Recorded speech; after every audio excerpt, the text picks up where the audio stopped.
जूही ऋषि के उस आलिशान रूम को देख रही थी। तभी ऋषि ड्रंक कंडीशन में लौट कर आता है। तब तक जूही मिसेस चंद्रा का दिया हुआ दूध पी चुकी थी। थोड़ी देर पहले ही उसने नेट पर स्लो पॉइजन के बारे में सर्च किया था और जूही की तबीयत अजीब होने लगी थी। अचानक उसे बहुत ही ज्यादा अनकंफर्टेबल फील होने लगा था। उसकी हालत खराब ही होती जा रही थी। उसकी सांसें उखड़ने सी लगी थी। वो ऋषि को बुलाना तो चाहती थी, पर इस वक्त वो वॉशरूम में था। उसकी ताकत कम हो रही थी। जैसे ही जूही ऋषि को बुलाने के लिए उसकी ओर मुड़ी, ऋषि सामने से आया। ऋषि चेस्ट पर कुछ भी नहीं पहने था। जूही को उसकी बेयर चेस्ट देखकर रोमांटिक ख्याल आने लगे। उसकी धड़कनें और तेज होने लगी थी। वो ऋषि को देखकर सोच रही थी, ये वाकई कितना हैंडसम है, कितना टॉल, इसकी मसल्स। इतना सोचते सोचते ही जूही अपने आप ही ऋषि की ओर बढ़ने लगी। जब जूही को ध्यान आया कि वो क्या कर रही है, अचानक से वो रुक गई। जूही आज अपनी हरकतों से शॉक्ड थी। वो सोच रही थी, मैं कब से ऐसे हो गई, ये आज मुझे क्या हो रहा है, और मुझे ऋषि को छूने का मन क्यों, कैसे? जूही अपने ही ख्यालों से परेशान थी। उसकी नजरें फिर ऋषि की ओर गई। ऋषि को देखकर जूही की सांसें अब और गहरी चलने लगी। जूही को ना तो खुद पर अब कोई कंट्रोल था, ना ही अपने ख्यालों पर। उसको इस वक्त सिर्फ ऋषि की मसल्स, उसकी हॉट बॉडी ही दिख रही थी। जूही के दिमाग में बस यही सवाल था कि मुझे इसकी बाहों में जाना है, आराम से इसके साथ सोना है। तभी ऋषि एक बार फिर वॉशरूम में चला गया। जूही को अपने ही ख्यालों में शर्म आ रही थी, पर ना जाने क्यों इन ख्यालों पर उसका कोई जोर नहीं था। जूही को अंदर से बहुत हॉट लग रहा था। खुद को कंट्रोल करने के लिए जूही ने एसी का टेम्परेचर भी कम कर लिया, पर उस पर कोई असर नहीं हुआ। जूही को आज जैसी फीलिंग कभी नहीं हुई थी। जूही सोफे पर बैठ गई, पर उसे और उलझन होने लगी। इसीलिए वो खड़ी हो गई और कमरे में टहलने लगी। खुद को अपने हाथों से हवा करने लगी, पर जूही की हालत सुधर ही नहीं रही थी। उसको और ज्यादा गर्म और ज्यादा अनकंफर्टेबल लगने लगा। जूही के ख्याल घूम फिर कर ऋषि की बॉडी, उसके मसल्स, इन्हीं पर जाकर टिक जाते। जूही इस वक्त खुद को बस ऋषि की बाहों में इमेजिन कर रही थी। उसके दिमाग में ऋषि के होंठ, उसकी कातिल नजरें ही बार बार आ रही थी। जूही के डिजायर्स कम होने की जगह बढ़ते ही जा रही थी। जूही के लिए यह पल काटना बहुत मुश्किल हो रहा था। उसने सब करके देख लिया, लेकिन कुछ असर नहीं हुआ। तभी ऋषि नहाकर बाहर आ गया। उसने भी एक बाथरोब पहन रखा था। जूही की नजरें फिर से ऋषि पर ही टिक गई। ऋषि ने शार तो ले लिया था, पर पूरी तरह से अभी भी वो होश में नहीं था। थोड़ा नशा उसे शराब का अभी भी था। इसी वजह से बाथरूम से बाहर आते वक्त ऋषि खुद को संभाल नहीं पाया। वो गिरने ही वाला था। जूही ये देखकर ऋषि को संभालने दौड़ी, पर उसकी खुद की हालत कहाँ ठीक थी कि वो किसी दूसरे को संभाले। वो खुद ही ऋषि की बाहों में गिर गई। कहाँ जूही ऋषि को संभालने गई थी, पर इस वक्त अभी खुद ऋषि जूही को बचाने के चक्कर में नीचे जमीन पर गिर पड़ा था। जूही उसके ऊपर लेटी हुई थी। पहली बार जूही किसी आदमी के इतने करीब थी। इस वक्त ऋषि की बॉडी की खुशबू निकल के जूही के लिए किसी ड्रग से कम नहीं थी। जूही को अब नशा हो रहा था। ऋषि के करीब आते ही जूही को जो इतने देर से अनकंफर्टेबल फीलिंग हो रही थी, वो खत्म होने लगी। जूही को ऋषि की बाहों में सुकून मिल रहा था। बिना सोचे जूही ऋषि की ओर झुकने लगी। उसने अपना सिर ऋषि की छाती पर चिपका दिया। ऋषि के दिल की धड़कनें उस पल में जूही को साफ सुनाई दे रही थी। धक धक धक धक। ऋषि की धड़कनें जूही के मन की हलचल को शांत कर रही थी। जूही अब अपने आप उस कंफर्ट की ओर बढ़ रही थी जो इस वक्त उसे ऋषि से मिल रहा था। जूही को इतने समय बाद कुछ सुकून का एहसास होने लगा था। तभी एक आवाज उसके कानों में गूंजी, गेट अप। जूही ने पहली बार ऋषि के कहे हिसाब से काम नहीं किया, और वो करती भी कैसे। इस वक्त तो उसकी खुद से ही जंग छिड़ी हुई थी। ऋषि के करीब आते ही जूही को एक राहत मिल रही थी, और उसे दूर जाने के ख्याल से ही जूही की सांसें तेज हो रही थी। जूही की बॉडी ने ही उसका साथ छोड़ दिया था, मानो आज उसकी बॉडी खुद के लिए फैसले ले रही हो, और आज उसे किसी भी हालत में ऋषि चाहिए था। आज एक जंग छिड़ी थी जूही के दिमाग और दिल के बीच। उसे नहीं पता था कि वो बाद में पछताएगी, मगर इस वक्त जूही के प्रैक्टिकल माइंड से ज्यादा बड़ी उसकी फिजिकल जरूरतें हो गई थी। जूही की सांसें, उसकी धड़कनें अपनी ख्वाहिशें साफ जाहिर कर रही थी।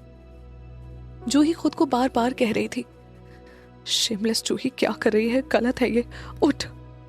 पर दूसरी ओर जूही की बॉडी कहती, नहीं, ऋषि कितना कंफर्टेबल है, इससे अच्छा मुझे कहीं और नहीं लग सकता इस वक्त।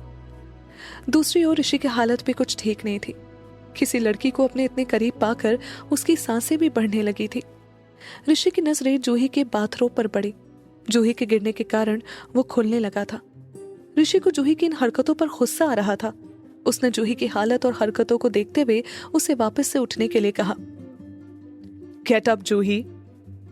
ऋषि ने अपने हाथ जूही की कमर पर रखे ताकि उसे अपने ऊपर से उठा सके, पर इस वक्त जूही कुछ सुनने और समझने की हालत में नहीं थी। ऋषि के इरादे जूही समझ गई थी, इसलिए बिना कोई वक्त गंवाए जूही ने अपना सिर उठाया, अपने हाथों को ऋषि की छाती पर रखा और ऋषि को किस कर लिया। जूही की इस हरकत पर ऋषि शॉक्ड हो गया। उसके हाथ जो जूही को उठाने जा रहे थे थम गए। ऋषि बहुत वक्त से किसी भी लड़की के इतना करीब नहीं गया था, तो आज जूही का उसके इतना करीब होना ऋषि के सेल्फ कंट्रोल को चैलेंज कर रहा था।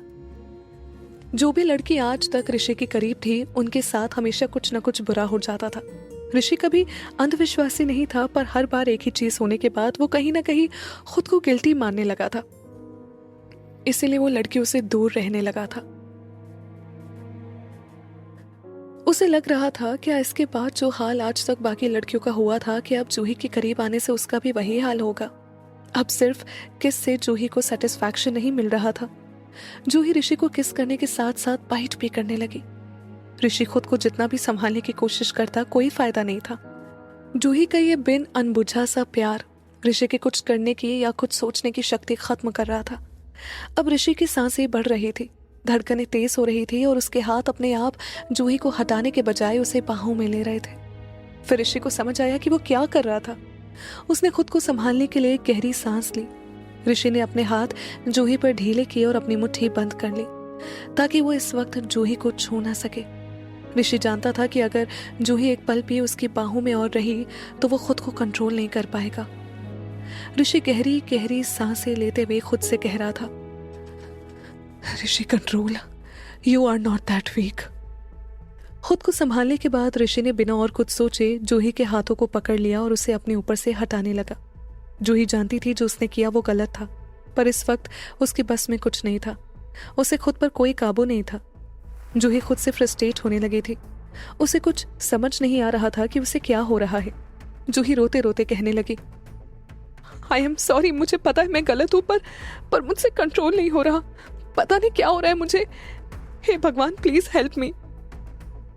जूही की बातें सुनकर ऋषि की नजर जूही के चेहरे पर पड़ी। जूही का चेहरा अननेचुरली रेड था। उसकी आंखें नम थी। कुछ अलग सा ही नशा था उनमें। जूही को ऐसा देख ऋषि समझ गया कि कुछ हुआ है, कुछ गड़बड़ है जूही के साथ। ऋषि सोच ही रहा था, क्या हुआ है इसको आज? ये होश में इस तरह मेरे साथ कुछ नहीं कर सकती। पर इससे पहले ऋषि कुछ सोच या समझ पाता, वो जूही का खुला हुआ बाथरूम देखकर सब भूल गया। जो हाथ जूही को अपने ऊपर से हटाने के लिए बढ़े थे, वही हाथ अब जूही को अपने में समेटना चाहते थे। पर ऋषि ने जूही का फायदा ना उठाते हुए उससे पूछा, क्या हुआ है तुम्हें जूही? तुम सच में आगे बढ़ना चाहती हो? ऋषि इतना बोलते बोलते एक बार फिर जूही को हटाने की कोशिश करने लगा। जूही ने सिसकते हुए नशे की हालत में बोला, मुझे नहीं पता क्या हुआ। आई एम सॉरी, पर मैं ये सब जानबूझकर नहीं कर रही। मैं खुद को कंट्रोल नहीं कर पा रही। इतना बोलकर जूही रोने लगी। जूही को ऐसे रोता देख ऋषि ने धीमे से जूही से कहा, ठीक है, कोई बात नहीं, पहले तुम उठो, फिर मैं कुछ करता हूं। पर अभी जूही कुछ समझ नहीं रही थी। उसने उठने के नाम से ही ऋषि पर अपनी पकड़ कस ली और नाम में सिर हिलाने लगी। जूही बोली, नहीं, मैं नहीं उठूंगी। I am very uncomfortable. अगर अभी मैं तुमसे दूर गई तो मैं मर जाऊंगी। इतना बोलते साथ ही जूही फिर से ऋषि को जोर से किस करने लगी। जूही की इस हरकत पर ऋषि पूरी तरह सरप्राइज हो गया। उसकी शांत हुई धड़कनें फिर से मैराथन दौड़ने लगी। जूही जहां इस वक्त खुद को मन ही मन समझने की बेफिजूल कोशिश कर रही थी, उसकी बॉडी बहुत अच्छे से जानती थी अपनी चाहतें, अपनी ख्वाहिशें, जो इस वक्त सिर्फ ऋषि के करीब जाने से ही पूरी हो सकती है। ऋषि के लिप्स जूही को बड़ा आराम दे रहे थे।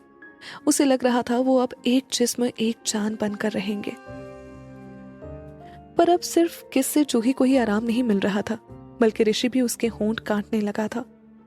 जूही का ये खूबसूरत रूप देखकर वो सब भूल गया था। जूही के हर एक्शन का रिएक्शन ऋषि का कम होता सेल्फ कंट्रोल था। ऋषि ने खुद से बोला, अब बस बहुत हुआ, अब अगर जूही को नहीं रोका तो मैं खुद को नहीं रोक पाऊंगा। पर आज जितनी बार भी ऋषि जूही को खुद से दूर करने की कोशिश कर रहा था, जूही उतना ही और उसके करीब आती जा रही थी। जूही आज अपने ही धुन में थी। सिंपल टच पर ही जूही खुद को रोक नहीं पा रही थी। जूही के हाथ खुद ब खुद ऋषि के बाथरोब के अंदर के बढ़ने लगे थे। आज जितना चैलेंज जूही ने ऋषि के सेल्फ कंट्रोल को किया, उतना आज तक कभी किसी के करने की हिम्मत नहीं हुई। और आज से पहले कभी ऋषि किसी के साथ इतना पेशेंट भी नहीं था। शायद इसीलिए कि वो कुछ कुछ जूही को अब समझने लगा था, या शायद इसीलिए कि वो समझ रहा था कि जूही पक्का किसी नशे में है। ऋषि ने जूही के बढ़ते हुए हाथ रोककर वापस से उसे समझाने की कोशिश की। जूही, स्टॉप इट नाउ, अपने आप को संभालने की कोशिश करो। जूही ऋषि की बातें सुनकर और फ्रस्ट्रेट हो रही थी। वो खुद पर काबू ना कर पाने की वजह से और सिसकने लगी। रोते रोते बोली, मुझसे नहीं हो रहा, क्या करूं मैं, प्लीज हेल्प मी ऋषि। जूही की बातें और उसके एक्शन बिल्कुल अलग कहानी बयां कर रहे थे। ये जूही के दिल और दिमाग के बीच की जंग की दास्तान कह रहे थे। जहां एक ओर जूही ऋषि से मदद मांग रही थी, तो वहीं दूसरी ओर वो खुद को ऋषि में समा लेना चाहती थी। ऋषि के हाथ फिर एक बार जूही की बातें सुनकर थम गए। ऋषि जूही की आंखों में, उसकी बातों में खोने लगा था कि अचानक जूही के हाथ बाथरूम में पूरी तरह अंदर जा चुके थे। क्या जूही और ऋषि हदें पार कर जाएंगे?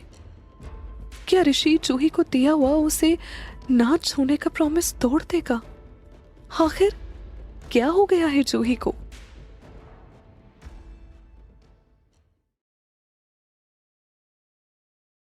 जूही और ऋषि की वेडिंग नाइट पर जूही अपने होश खो रही थी। ऋषि और जूही दोनों काफी करीब आ गए थे। जूही एक तरफ बीच बीच में ऋषि से हेल्प मांग रही थी, पर अगले ही पल वो ऋषि को और जोर से थाम लेती थी। तभी ऋषि ने जूही पर जोर से चिल्लाकर कह दिया, स्टॉप इट। जैसे ही जूही ने ऋषि का बाथरूम पूरी तरह से खोल दिया, ऋषि को होश सा आ गया, मानो वो किसी गहरी नींद से अभी अभी जगा हो। तभी ऋषि ने जूही का हाथ पकड़ लिया और इस बार बिना किसी हिचकिचाहट के उसे अपने ऊपर से उठा दिया। ऋषि अब पूरी तरह से होश में आ चुका था। उसने कमरे की हालत देखी, सब कुछ अपनी जगह पर था। बस मेज पर जूही का लैपटॉप खुला हुआ था और एक खाली ग्लास वहां रखा हुआ था। ऋषि सोच रहा था, आखिर हुआ क्या है यहाँ पर? शादी तक तो जूही एकदम ठीक थी, यहाँ भी सब नॉर्मल लग रहा है, पर कुछ तो गड़बड़ है। ये नॉर्मल कंडीशन में ऐसे बिहेव नहीं कर सकती। ऋषि सोच ही रहा था कि अचानक कुछ उसके पैर को सहलाने लगा। ऋषि का ध्यान टूटा तो जूही ऋषि के पैरों को पकड़कर उठने की कोशिश कर रही थी। ऋषि ने जूही की हालत देखी और उसे हाथ पकड़कर खड़ा कर दिया। जूही इस वक्त ठीक से खड़ी भी नहीं हो पा रही थी। उसने ऋषि का सहारा लिया और उसको गले से लगा लिया। ऋषि अब तक ये तो समझ ही गया था कि इस कमरे में कुछ तो जूही के साथ हुआ है, लेकिन जूही की हालत देखकर उसने मन ही मन सोचा, अभी सोचने का टाइम नहीं है, पहले जूही को होश में लाना होगा। इतना सोचकर ऋषि जूही को अपने साथ बाथरूम ले गया। वहां ऋषि ने जूही को शार के नीचे खड़ा कर दिया। कुछ देर बाद जूही की हालत थोड़ी सुधरने लगी। ठंडा पानी बदन पर गिरने के बाद जूही को होश आया। उसने अपने आप को पूरी तरह से भीगा पाया। जूही की नजरें अपने सामने खड़े ऋषि पर पड़ी। ऋषि भी सीधा शार के नीचे खड़ा था। शार की वजह से ऋषि के छोटे बाल उसके माथे पर थे। ऋषि के चेहरे पर पानी की बूंदें, ये सब ठंडे शार से शांत हुई। जूही के अंदर की आग को फिर से जला रहा था। जूही ने ऋषि की ओर नम आंखों से देखा और बड़ी मुश्किल से बोली, ऋषि, ये क्या हो रहा है मेरे साथ? इतना बोलते ही जूही बेहोश होने लगी। जूही को बेहोश होता देख ऋषि ने उसे संभाल लिया और अपनी बाहों में उठा लिया। शार के नीचे दोनों ही बुरी तरह भीग चुके थे। जब ऋषि ने जूही को उठाया तब जूही का बाथरोब अपनी जगह से खिसक गया। ऋषि ने अपनी नजरें फेर ली। उसे पता था कि उसने ज्यादा ध्यान से जूही को ऐसे देखा तो वो खुद को कंट्रोल नहीं कर पाएगा। ऋषि ने जूही को बेड पर लेटाया और अपने डॉक्टर को कॉल कर दिया। बेल बजते ही डॉक्टर ने फोन उठा लिया। उठाते साथ ही फोन की दूसरी तरफ से आवाज आई, मिस्टर सिंघानिया, इस वक्त आप? आज तो आपकी शादी थी, सब ठीक है ना? ऋषि ने अपनी मुट्ठी कस ली और गहरी सांस लेकर बोला, डॉक्टर, जूही बेहोश हो गई है। प्लीज कम जितनी जल्दी हो सके, कोई नशा सा हुआ है इसे। उधर डॉक्टर ने बिना कोई सवाल पूछे कहा, मैं अभी आया सर। इतना कहकर डॉक्टर ने अपने कमरे की लाइट्स जलाई और फोन काट के ऋषि के घर की ओर निकल पड़ा। ये डॉक्टर ऋषि के बचपन का दोस्त और शहर का जाना माना डॉक्टर मगन वर्मा था। ऋषि ने भी जल्दी से अपने कपड़े बदले और बाहर जाकर ऋषि गुस्से से चिल्लाया, मिसेस चंद्रा। ऋषि की गुस्से भरी आवाज सुनकर सब वहां आ गए। ऋषि ने एक मेड को बुलाया। वो थोड़ा डरते डरते ऋषि के पास गई और ऋषि के ऑर्डर का वेट करने लगी। ऋषि ने उससे कहा, मेरे रूम में जाओ और जूही मैडम के कपड़े चेंज कर दो। मेड ने तुरंत सर झुका के कहा, यस सर, और वो वहां से जूही के पास चली गई। उसके बाद वहां बाकी सभी नौकरों को गुस्से से देखकर ऋषि ने पूछा, क्या हुआ जूही के साथ यहां आने के बाद? हाँ? ऋषि इस वक्त बहुत गुस्से में था। सभी मौजूद नौकरों ने डर कर अपना अपना सिर झुका लिया। किसी ने भी ऋषि के सवालों का जवाब नहीं दिया। तभी वहां मिसेस चंद्रा आ पहुंची। उन्होंने सभी नौकरों को वहां से जाने के लिए कहा, लेकिन कोई भी वहां से हिला नहीं। सभी ऋषि के जवाब का इंतजार कर रहे थे। ऋषि भी इस वक्त जल्दी में था। उसे अपने सवालों का जवाब चाहिए था, पर अब ऋषि की नजरें सिर्फ मिसेस चंद्रा पर टिकी थी। उसने सभी नौकरों को जाने का ऑर्डर दिया और उनके जाने के बाद ऋषि ने वापस से जूही के बारे में मिसेस चंद्रा से पूछा। मिसेस चंद्रा बिना घबराए ऋषि से बोली, सर, मैंने तो बस जूही मैडम को वही दूध दिया था जो बड़ी मैडम ने कहा था। ऋषि कहीं ना कहीं ये बात जानता था, पर फिर भी मिसेस चंद्रा के मुंह से ये बात कंफर्म करके उसका गुस्सा और बढ़ गया। ऋषि ने खुद को शांत करने के लिए गहरी सांस ली और मिसेस चंद्रा को वहां से जाने के लिए कह दिया। इतने में डॉक्टर भी वहां पहुंच गया था। ऋषि उसे लेकर गेस्ट रूम में गया, फिर खुद जाकर अपनी बाहों में उठाकर जूही को वहां ले आया और उसे बेड पर लेटा दिया। डॉक्टर ने ऋषि से जूही की हालत देख के साफ कह दिया, इसे तो कोई ड्रग दिया हुआ है, आंखें चढ़ी हुई है, ये अभी भी काफी हाई है। डॉक्टर ऋषि से कुछ सवाल करना चाहता था, पर ऋषि को इतना गुस्से में देखकर वो कुछ नहीं बोला। बस वो ऋषि के कंधे पर हाथ रखकर बोला, ये कल तक ठीक हो जाएगी, घबराने की कोई बात नहीं है, बस नींबू पानी पिलाते रहो और ख्याल रखो इसका। इतना कहकर डॉक्टर वहां से चला गया। डॉक्टर की बात सुनकर ऋषि ने चैन की सांस ली। वो घबरा गया था कि कहीं जूही को भी कुछ ना हो जाए। ऋषि जूही की इस नशे की हालत को देखकर समझ गया था कि ये काम इशिका सिंघानिया का था, पर इस वक्त वो घर पर नहीं थी। ऋषि के दिमाग में आया, कहीं मेरी जिंदगी में आई बाकी लड़कियों को रास्ते से हटाने का काम भी इन्होंने ही तो नहीं किया। ऋषि ने गहरी सांस ली और वो अपने गुस्से को कंट्रोल करने की कोशिश करने लगा। डॉक्टर को गेट तक छोड़ने के बाद वो वापस गेस्ट रूम की तरफ आया। जूही बेड पर बेहोश लेटी थी। डॉक्टर ने उसकी कमजोरी दूर करने के लिए एक ड्रिप लगा दी थी। इस वक्त जूही बहुत ही मासूम लग रही थी। जूही को ऐसे देखकर ऋषि को कुछ पल पहले की जूही याद आ गई, जो उसे गले लगा रही थी, किस कर रही थी। ऋषि खुद से बोला, कितना फर्क है, ड्रग्स वाकई इंसान के दूसरे ही रूप को सामने ले आता है। ऋषि कुछ पल जूही को देखने के बाद एक मेड को बैठाकर खुद वहां से चला गया। उस पूरी रात ऋषि सो नहीं पाया, बस उलटता पलटता रहा। उसे रह रहकर जूही ही दिख रही थी। जूही सुबह उठी तो अपनी आंखें धीमी धीमी खोलकर उसने चारों ओर देखा। अनजाना सा कमरा देख वो चौंक कर उठी।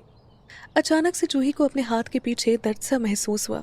उसने देखा उसके हाथों पर एक इंजेक्शन का निशान था। जूही के सिर में तेज दर्द, उसके हाथों में इंजेक्शन और ये अनजान कमरा। जूही बोली, ये मेरा सर इतना क्यों दुख रहा है, कितनी कमजोरी है। जूही इतना बोलकर बेड से उठी। उसने खिड़की खोली तो सूरज की रोशनी सीधे उसके चेहरे पर पड़ी। जूही ने हाथ अपनी आंखों के ऊपर रख दिए, फिर धीरे से वो गेट की ओर जाने लगी। जूही बाहर पहुंची, उसके पहले ही उसे ऋषि की आवाज आई। ऋषि के साथ उसे किसी औरत की भी आवाज आ रही थी। जूही गेट के पास पहुंची ही थी कि उसे ऋषि की बात सुनाई दी। आप मेरी माँ नहीं है, मेरी लाइफ में इतना इंटरफेयर मत किया करें प्लीज। ऋषि की यह बात सुनकर जूही वही गेट के पास रुक गई और बाहर हो रही बात सुनने लगी। बाहर खड़ी औरत और कोई नहीं, ऋषि की सौतेली माँ इशिका सिंघानिया थी। इशिका सिंघानिया ऋषि की इस बात पर कुछ रुक कर बोली, ऋषि मैं तुम्हारी परवाह करती हूँ, जो किया तुम्हारे लिए किया और तुम मुझसे ऐसे बात कर रहे हो। ऋषि कुछ चिढ़ कर बोला, आपको मेरी इतनी परवाह करने की जरूरत नहीं है, अपने मैटर्स में खुद ही सॉल्व कर सकता हूँ। इशिका सिंघानिया ने ऋषि की बात को नजरअंदाज करते हुए बोला, ऋषि तुमने जूही से शादी की है, अब ये उसकी जिम्मेदारी बनती है सिंघानियास को एक वारिस देने की। ऋषि गुस्से में बोला, स्टॉप इट मिसेस सिंघानिया, मेरी लाइफ में अब से क्या होगा मैं डिसाइड करूंगा, आप नहीं। ऋषि के बोलने के बाद भी इशिका सिंघानिया बोली, ऋषि डोंट ओवर रिएक्ट, अच्छा ही होता अगर तुम दोनों के बीच कल रात कुछ हो जाता। तुम लोग जितना क्लोज हो गए फैमिली के लिए उतना अच्छा। वो प्रेग्नेंट हो जाती तो तुम लोग और जल्दी ही क्लोज हो जाते। अब वो तुम्हारी वाइफ है, तुम जानते हो कि इस वक्त एक बच्चा तुम्हारी पोजीशन कितनी स्टेबल कर सकता है कंपनी में। बाकी मुझे नहीं पता था कि उस पे इतना ज्यादा असर हो जाएगा। इशिका सिंघानिया की बात सुनकर ऋषि ने अपनी मुट्ठी कस ली और गुस्से से बोला, आपका जो भी मकसद हो, मिसेस चंद्रा के साथ मिलकर जूही को ड्रग देना सही नहीं था, आपको इसका कोई हक नहीं। इशिका और ऋषि की बात सुनकर जूही को धक्का लगा। वो दीवार से टिक गई और अपना हाथ मुंह पर रखकर सोचने लगी, तो कल रात मेरे साथ ये हुआ था, जो केयर मैंने मिसेस चंद्रा के लिए फील की वो सब भी एक दिखावा था। जूही कितने धोखे के बाद भी तो लोगों पर विश्वास करना छोड़ेगी। न जाने कल मैंने ऋषि के साथ क्या कर दिया, सारी हदें पार तो नहीं करती। ऋषि अपनी बात बोलकर इशिका सिंघानिया को वहां अकेला खड़ा छोड़कर जूही के रूम की तरफ गया। ऋषि के अचानक गेट खोलने के कारण जूही को हटने का वक्त नहीं मिला और दोनों एक दूसरे के आमने सामने आ गए। जूही और ऋषि दोनों ही एक दूसरे को फेस करने में इस वक्त अनकंफर्टेबल फील कर रहे थे, इसीलिए दोनों ने एक साथ अपना अपना मुंह फेर लिया। जूही को रह रहे कर कल रात के कुछ सीन्स याद आ रहे थे, कैसे वो ऋषि को किस और हक कर रही थी, और जब ऋषि ने शार के बाद उसे गोद में उठाया था तब भी कैसे वो ऋषि के कपड़े उतारने की कोशिश कर रही थी। ये सब सोचकर जूही की आंखें शर्म से झुकी जा रही थी और चेहरा लाल हो गया था। तभी जूही ने आगे सोचा, मेरी क्या गलती है, कल रात में जो कुछ भी हुआ ऋषि की स्टेप मॉम की वजह से हुआ है। इतना सोचकर जूही ने अपना चेहरा ऋषि की ओर घुमा लिया।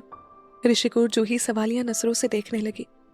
ऋषि समझ गया कि जूही ने उसकी और इशिका सिंघानिया की सारी बातें सुन ली है और अभी जूही उससे किसी एक्सप्लेनेशन का वेट कर रही होगी। ऋषि ने गहरी सांस ली और जूही की आंखों में देखकर कहा, आई एम सॉरी। जूही ऋषि के एकदम से माफी मांगने से थोड़ा शॉक्ड हो गई। वो ऋषि को बड़ी आंखें करके देखने लगी, फिर वो कुछ रुक कर बोली, पर ऐसा क्या किया आपने? ऋषि ने जूही को कुछ एक्सप्लेन नहीं किया, बस इतना कहा, जूही मैं जानता हूं जो भी कल हुआ वो गलत था और मैं वादा करता हूं आइंदा कभी ऐसा नहीं होगा। जूही ऋषि की बात काटते हुए बोली, पर कल वो सब क्यों हुआ मेरे साथ? ऋषि ने गहरी सांस ली और बोला, जूही मुझे नहीं पता तुम्हें कल रात की बात कितनी याद है, मैंने तुम्हें कुछ खास छुआ नहीं। मैं जानता हूं तुम अभी अनसेफ फील कर रही होगी, पर यकीन मानो मैं कभी तुम्हारे साथ ऐसा कुछ नहीं होने दूंगा और कोई यहां तुम्हें नुकसान नहीं पहुंचा पाएगा। ऋषि की बातें और बातें जूही का डर खत्म कर रहे थे। वो मन ही मन सोच रही थी, हाँ ऋषि के पास पूरा मौका था मेरा फायदा उठाने का, पर उसने कुछ भी नहीं किया। इतना तो इसकी आंखें देखकर मैं कह सकती हूँ। इतना सोचकर फिर जूही ने ऋषि की आंखों में देखा। जूही को ऋषि की आंखों में सिर्फ और सिर्फ सच्चाई दिखी। ये देखकर जूही ने ऋषि के सामने बस सर हिला दिया और वो वहां से जाने लगी। जूही को जाता देख ऋषि ने उसे रोकते हुए कहा, प्लीज गेट फ्रेशन अप, मेरे साथ ऑफिस चलना है अब तुम्हें, कुछ खास काम है तुम्हारे लिए। इतना बोलकर ऋषि वहां से चला गया। जूही ऋषि को जाता देख सोच रही थी, कम से कम कुछ तो अच्छे से बात की इसने मुझसे। अभी के लिए मैं ऋषि पर विश्वास कर लेती हूँ, पर मैं अब कभी किसी और पर विश्वास नहीं करूंगी। जहाँ एक ओर जूही खुद को आने वाले कल के लिए समझा रही थी, वहीं दूसरी ओर ऋषि नेहा को याद कर रहा था। ऋषि अपनी गर्लफ्रेंड नेहा की फोटो देखकर बोला, नेहा, बस तुम जल्दी से ठीक हो जाओ, फिर हम दोनों शादी कर लेंगे। मैं तुम्हारे अलावा किसी और के बारे में सोचना भी नहीं चाहता। क्या जूही और ऋषि का साथ सिर्फ दिखावे का ही रह जाएगा? क्या ऋषि कभी नेहा से आगे बढ़कर जूही से प्यार कर पाएगा?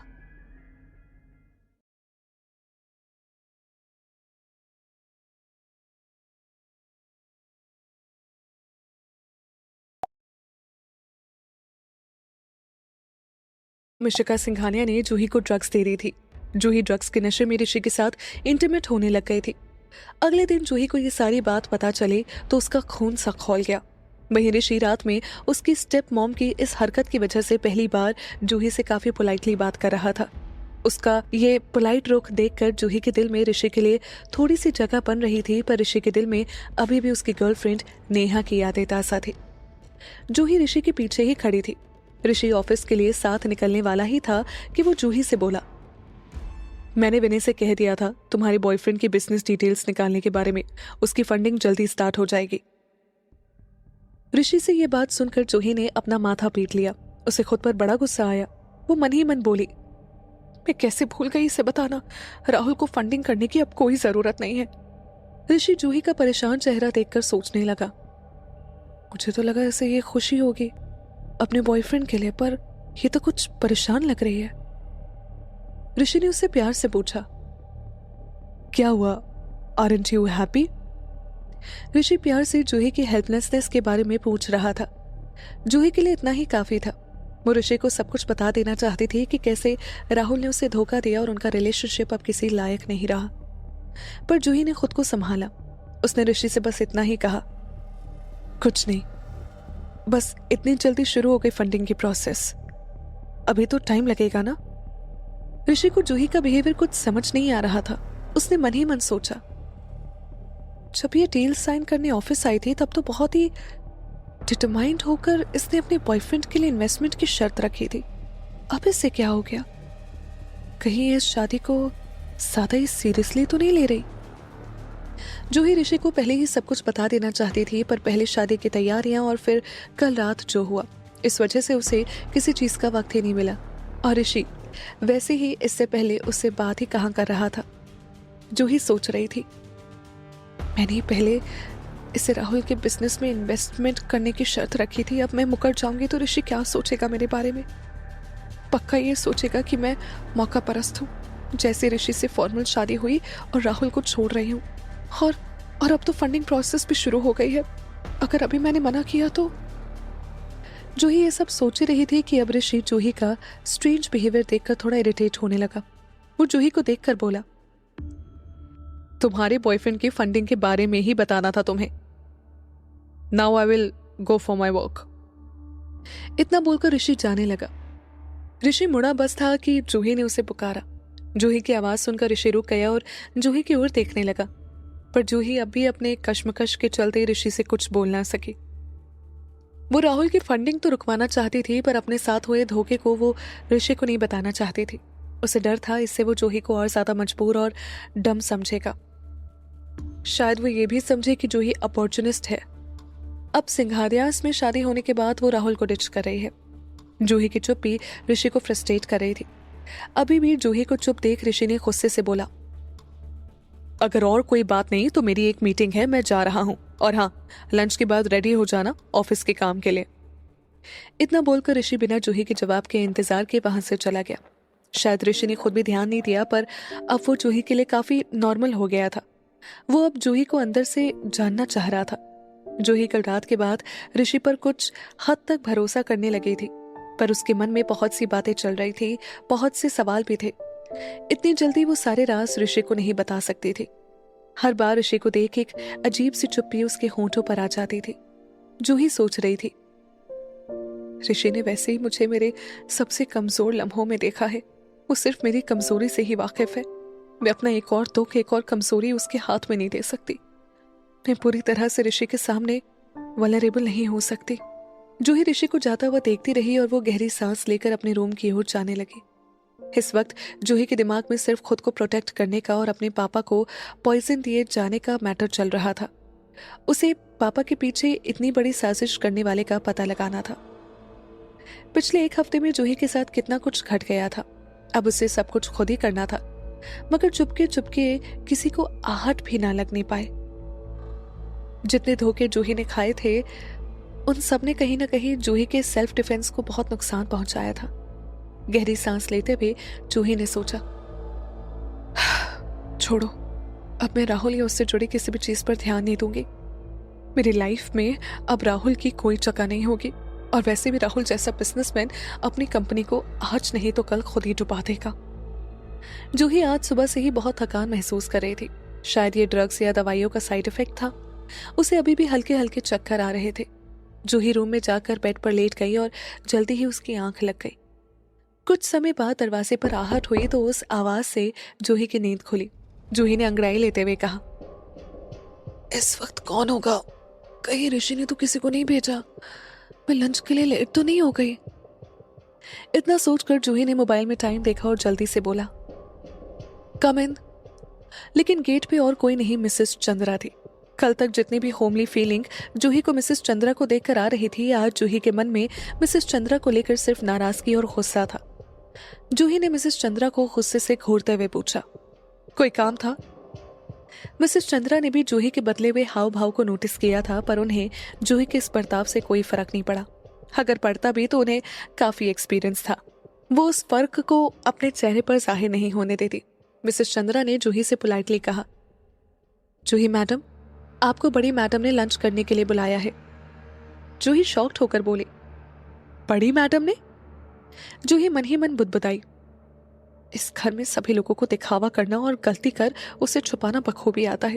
मुझे फर्स्ट नाइट पर ही दूध में ड्रग्स मिला देने के बाद भी कितना नॉर्मली बातें कर रहे हैं सब, जैसे कल कुछ हुआ ही ना हो। जूही को ये सब सोच सोच कर गुस्सा आ रहा था, पर उसने फिर मिसेस चंद्रा को कोई जवाब नहीं दिया। मिसेस चंद्रा भी कोई नई नहीं थी अपने काम में। उन्हें कब किसे क्या कहना है बखूबी आता था। इस घर में सबसे पुरानी वर्कर वही थी। तभी जूही को इतना स्टबर्न देखकर मिसेस चंद्रा स्माइल करके बोली, मैडम जल्दी कीजिए, बड़ी मैडम को ज्यादा इंतजार करना पसंद नहीं है। जूही ने गहरी सांस ली और अपने आप को शांत करते हुए बोली, चलिए मैं फ्रेश होकर आती हूँ।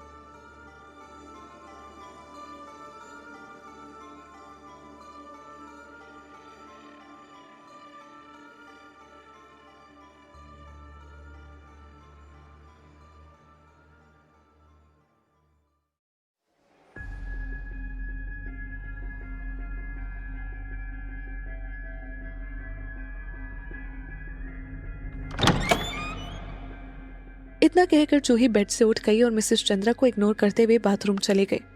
जब कुछ समय बाद जूही अपना मुंह चेहरा पोंछते हुए बाथरूम से बाहर आई, तब तक मिसेस चंद्रा रूम से जा चुकी थी।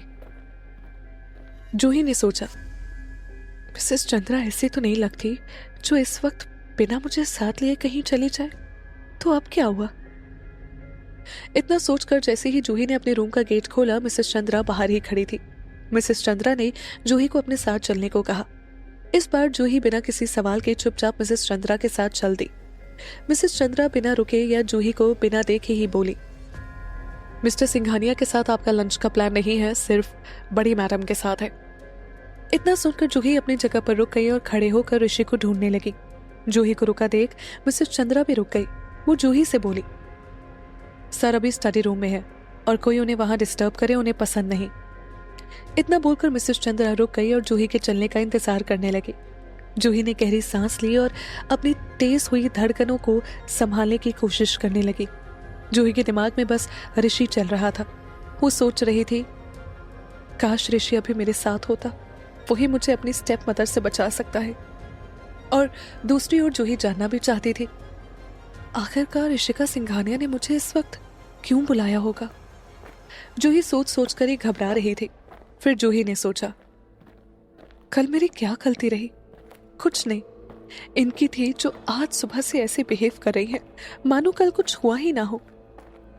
यही सब सोचने के बाद जूही ने फैसला लिया, कल मेरी कोई भी गलती नहीं थी तो मैं क्यों छिपूं? यही सब सोचकर जूही मिसेस चंद्रा के पीछे पीछे चल दी। इस वक्त कई सवाल जूही के जहन को घेरे हुए थे। उसे अभी इशिका सिंघानिया से मिलने की भी चिंता थी। आज सुबह की उनकी और ऋषि की बातें उसके दिमाग में अब भी ताजा थी। बढ़ते कदमों के साथ जूही की धड़कनें भी बढ़ रही थी। जूही ने मिसेस चंद्रा के पीछे पीछे चलते हुए सोचा, आखिर क्यों मिसेस सिंघानिया मुझसे पर्सनली मिलने के लिए मुझे बुला रही हैं? क्या ऋषि ने सुबह इनकी बात नहीं मानी, इसलिए वो मुझसे कुछ उल्टा सीधा कहना तो नहीं चाहती कि मैं जल्दी ऋषि के क्लोज और उसके साथ इंटीमेट हूं? ये ख्याल जूही के जहन में आते ही उसने ना में सिर हिला दिया। वो खुद से ही बोली, नहीं, कुछ भी हो जाए मैं ऐसी बात कभी नहीं मानूंगी। जूही ने पूरा रास्ता थोड़े डरते, थोड़ा घबराते और थोड़ा खुद को समझाते हुए निकाल दिया। मिसेस चंद्रा जूही को एक बड़े से गेट के पास ले गई। वहीं पहले रुककर उसने पहले नॉक किया, फिर थोड़ी देर बाद अंदर गई। जूही ये सब देखकर सोच रही थी, इशिका सिंघानिया आखिर है क्या? सभी सर्वेंट्स उनकी इतनी बात मानते हैं। ऋषि भी ओपनली उनका अपोज नहीं करता। इशिका सिंघानिया जूही के लिए एक पहेली बनती जा रही थी। ऐसी पहेली जिसे जूही को आज पहली बार अपनी आंखों से देखना था। जूही भी कहीं ना कहीं उसे समझना चाह रही थी। जूही ने इतना सुन रखा था कि इशिका सिंघानिया एक बहुत ही खूबसूरत औरत है। वो पब्लिक इवेंट्स में कम ही नजर आती है। शादी में भी वो थोड़ी ही देर के लिए आई थी, पर उन्होंने पूरे सिंघानिया कॉर्पोरेशन को संभाल रखा है। और सबसे बड़ी बात, वो उम्र में ऋषि से सिर्फ कुछ साल ही बड़ी थी। कॉर्पोरेट में सुनने में तो ये भी आता था कि ऋषि को बिजनेस में उनका बहुत सपोर्ट मिला था। ये सब सोचकर जूही को लगा, क्या ऋषि इशिका सिंघानिया के अगेंस्ट जाकर मुझे सपोर्ट करेगा? मन में ये सवाल आते ही जूही ने खुद ही फिर से सोचा, नहीं, ऋषि ने मुझसे वादा किया है, वो कम से कम अपनी बातों से मुकरने वालों में से तो नहीं लगता। इतना सोचकर जूही को इशिका सिंघानिया का सामना करने की कुछ हिम्मत मिली। उसने गहरी सांस ली और कमरे के अंदर अकेले ही एंटर हुई। साथ में आई मिसेस चंद्रा वहीं गेट पर ही रुक गई। कमरे में जाते ही जूही उस कमरे को ध्यान से देखने लगी। रूम का इंटीरियर गोल्डन था। गोल्डन कलर जूही मन ही मन खुद को समझा रही थी। वो आने वाली हर चुनौती के लिए खुद को तैयार कर चुकी थी। सिंघानिया जूही ने इशिका सिंघानिया की आंखों में आंखें डालकर बिना डरे देखा। फिर इशिका सिंघानिया ने जूही के करीब आकर उससे कुछ कहा, जिसे सुनकर जूही की आंखें फटी की फटी रह गई और उसका मुंह खुल गया। उसे एक धक्का सा लगा। ऐसा क्या कह दिया इशिका सिंघानिया ने जूही से कि उसे इतना बड़ा धक्का लग गया?